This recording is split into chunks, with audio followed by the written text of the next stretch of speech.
Last year, we presented our inaugural Wavemaker and Teacher of the Year awards. That's right, Ben. After more than a decade of working with students and teachers in our Wavemaker program, we wanted to recognize some of the good work happening. So we thought about how Waves for Change happen and arrived at some requirements for this award. To qualify, an individual has to be a current or previous participant of the Wavemaker program. They've fundraised for a water project, and they're a role model for students and peers in making waves for change. This year, we are thrilled to present these awards. Let's start with our Wavemaker Teacher of the Year. Our Teacher of the Year is an environmental educator at Urban Community School in Cleveland, Ohio. She has been educating learners about the environment for over 20 years. This past year was her first year getting UCS involved with Drink Local, Drink Tap, and her Roots and Shoots Club picked up the Wavemaker program and ran with it.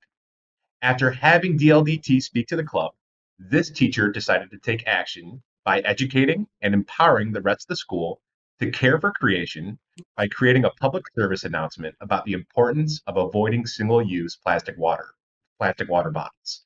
It is featured in our exhibitor library. Her Roots and Shoots Club has been active in our programming, our Beach Days events, our World Water Day celebrations, and is even fundraised by selling microgreens at their school events. They are the ideal example of small ripples leading to big waves. This year's Teacher of the Year is Ellie Reagan.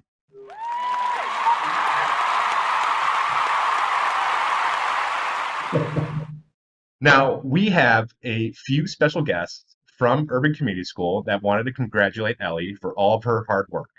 Let's welcome Tom Gill, President of Urban Community School, Nora French, the Chief Academic Officer, and some of Ellie's students.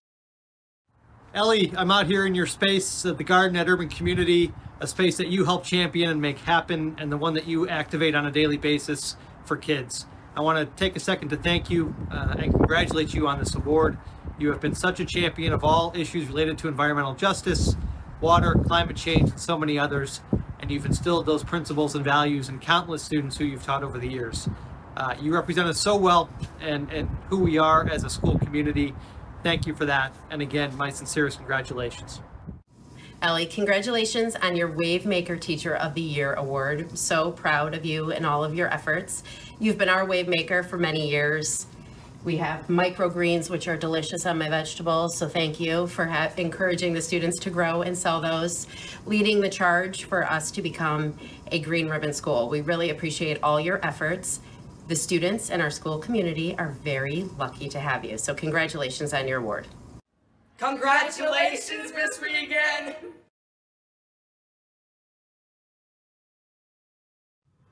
Hello, my name is Ellie Reagan, and I am so honored and thrilled to be named the Teacher of the Year in the Wavemaker program with Drink Local, Drink Tap. I teach at Urban Community School, and I'm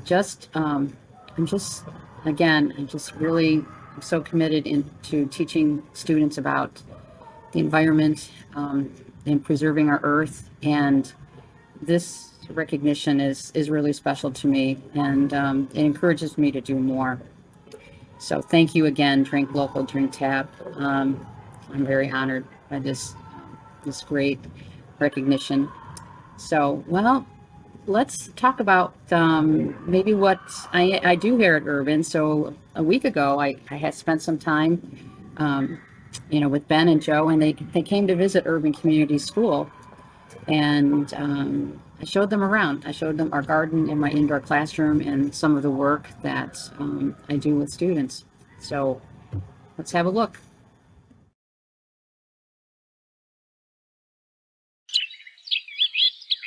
My name is Ellie Reagan. I'm a teacher at Urban Community School. I'm the environmental educator / garden educator at our school, which services kids from preschool through 8th grade.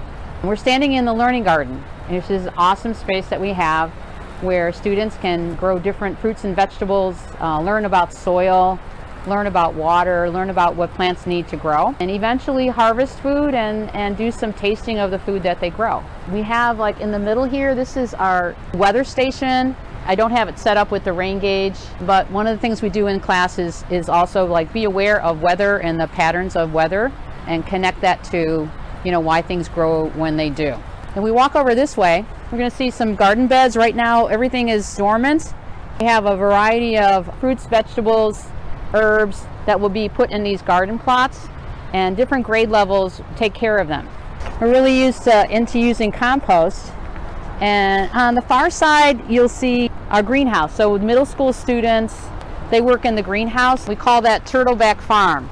So it's a beautiful place for the kids to be outside. I'm just really committed to kids understanding the natural world and experiencing it directly.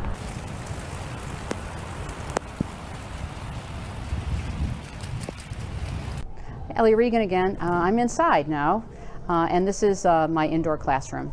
And this is where I can continue teaching students about different systems within the earth, okay? And so this is the classroom I use inside.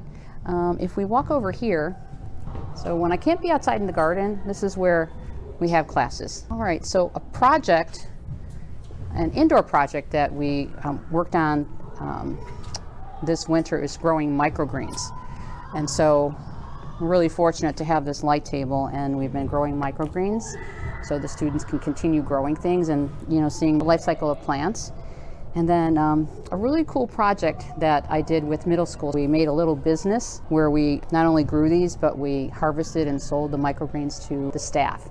And so we were promoting microgreens and also some entrepreneurship with the middle school students. So really excited about this project. The Roots and Shoots Club, which I moderate, it's a group of students 5th grade through 8. And Roots and Shoots does a lot of things in the garden, but we also like to do conservation projects. Something that we started to do last year, which was really great, was to have a plant sale. So we're growing these little vegetables, and we're also going to grow some flowers. And then in May, the school has a run on May 6th, and at that run, the Roots and Shoots Club sells the plants to anybody who comes, and then we give half the proceeds to Drink Local, Drink Tap. And so it's a really cool project, and really teaching kids, but also teaching them to give back.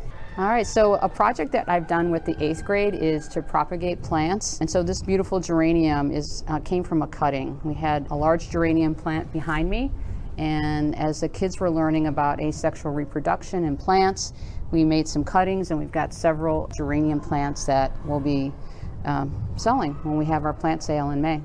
So another thing I teach our middle school students is about climate change. Really important topic.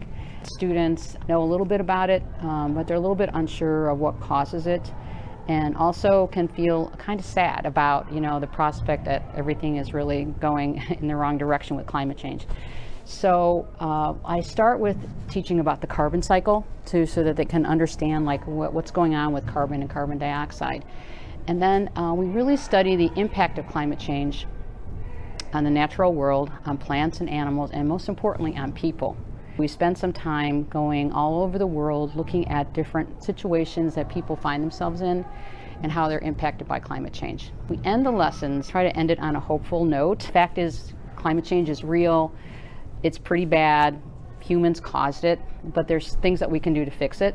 One of my big missions in my teaching practice is to really give kids hope, even offer simple ways that they can combat climate change in their individual lives as well collectively. It is a serious situation, but I'm convinced that, you know, kids are our future and that we can do a lot to help with climate change. Ellie, I'm so impressed by you, and we're so grateful for your efforts and commitment to accelerating change and supporting young people. Congrats again. We decided to do something a little different for our Wavemaker of the Year award this year. Typically, we would look at our current Wavemakers, but when we thought about accelerating change, there was one learner that exemplified how to take wavemaking to the next level. She inspires us, and we hope she'll inspire you too. As a cleanager, she worked with other young people to accelerate change in her community. With her voice and skill for telling a story, she decided to become an advocate for clean water. Throughout her time as a cleanager, she pursued the idea to drink tap, to reduce single-use plastic pollution, and to educate her community about its harm. Now she's a sophomore at Kent State University and is still advocating for clean water every opportunity she gets. We want to recognize Cora Young as our Wavemaker of the Year because of her ability to get others engaged in action for clean water. She embodies what it means to be a Wavemaker. Congratulations, Cora. Thank you so much. I've always had a passion for advocating for environmental change. I've been advocating for the environment since elementary school and still find it important today. Although it may sound cheesy, our generation is the future, and we must do what we can to enforce change. We can all do small things to help save our planet. The change starts with us. Congratulations again, Cora. We are excited to collaborate with the Cleanagers in the future, and your enthusiasm and commitment to the environment inspires us.